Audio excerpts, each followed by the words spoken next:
स्वराज्याच्या इतिहासामधील सर्वात दुर्दैवी दिवस म्हणजेच 1 फेब्रुवारी 1689 संगमेश्वरात मुकरब खानाने शंभूराजांना कैद केले. त्यानंतर तब्बल 40 दिवस अनन्वित अत्याचार करून 11 मार्च 1689 या दिवशी शंभूराजांना ठार मारले.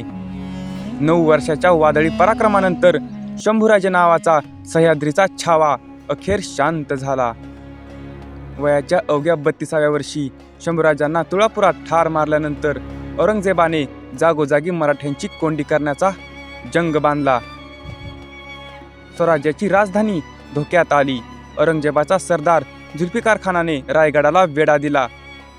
औरंगजेबाच्या 5 लाखाच्या फौजेने जागोजागी मराठ्यांची नाकेबंदी केली. शंभूराजांच्या मृत्यूने संपूर्ण रायगडावर शोककळा पसरली होती. अशा वेळी महाराणी येसूबाई यांनी धीर धरत स्वराज्य वाचवण्यासाठी अखंड प्रयत्न केले. रायगडाला मोगलांनी वेढा दिला होता. सगळेच्या सगळे आता कैद होतात की काय अशी परिस्थिती निर्माण झाली. अशा वेळी येसुराणी साहेबांनी स्वराज्याचा पुढचा धोका ओळखून रायगडावर राजाराम राजांचे छोटे खानी मंचकारून सोहळा उरकला.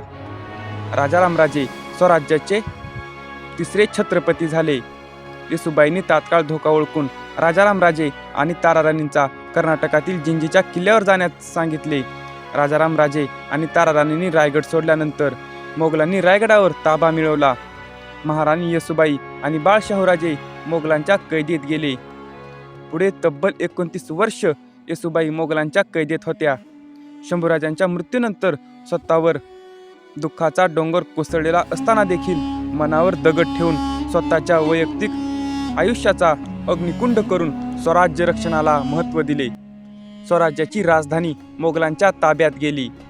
पण स्वराज्याचे छत्रपती राजाराम राजे मात्र येसूबाईंच्या सुज्ञपणामुळे सुखरूप जिंजीच्या किल्ल्यावर पोहोचले. तिथेच कर्नाटकात जिंजीमध्ये राजाराम राजांनी स्वराज्याची राजधानी उभी केली. शंभूराजांच्या मृत्यूनंतर स्वराज्य गिळायला टपलेल्या औरंगजेबाला मरेपर्यंत स्वराज्य जिंकण्यासाठी तडफडत राहावे लागले. संताजी धनाजी सारख्या अनेक मावळ्यांनी दिसेल तिथे मोगलांच्या फौजा कापून काढल्या. शंभूराजांच्या मृत्यूनंतर तब्बल 17 वर्ष औरंगजेबाने स्वराज्य जिंकण्यासाठी अतोनात प्रयत्न केले. पण महाराणी ताराराणींसारख्या वीरांगनेने औरंगजेबाच्या स्वप्नांचा चक्काचूर करत स्वराज्य अबाधित ठेवले. स्वराज्य जिंकून दिल्लीला परत जाण्याचं भाग्य देखील औरंगजेबाच्या नशिबी आलं नाही आणि अखेर 1707 मध्ये इथेच स्वराज्याच्या मातीत औरंगजेबाची कबर उभी राहिली. औरंगजेबाच्या मृत्यूनंतर 1707 मध्येच शंभूराजांचे पुत्र शाहूराजांनी मोगलांतून सुटका झाली. 17 वर्षाच्या कैदेतून सुटका झाल्यानंतर संभाजी पुत्र शाहूराजांनी ज्या ठिकाणी आपल्या पित्याची हत्या झाली होती त्या तुळापुरात जाऊन शंभूराजांची दगडी पद्धतीची समाधी बांधण्यात आली. त्यावर दगडी पादुका बसून त्याखाली ताम्रपट लिहिलं. शंभूराजांच्या मृत्यूनंतर देखील मावळ्यांनी अखंड झुंज देत स्वराज औरंगजेबाच्या घशात जाऊ दिलं नाही.